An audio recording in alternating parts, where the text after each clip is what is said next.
Like, if I could get Food Wars without any of the fan service, and I legitimately just had Hell's Kitchen, the anime, a shonen fucking Hell's Kitchen.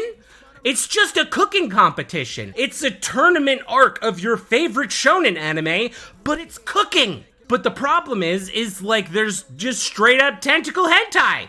Ish. It's not, it's borderline. There's no nudity in the show, but it's like, woo,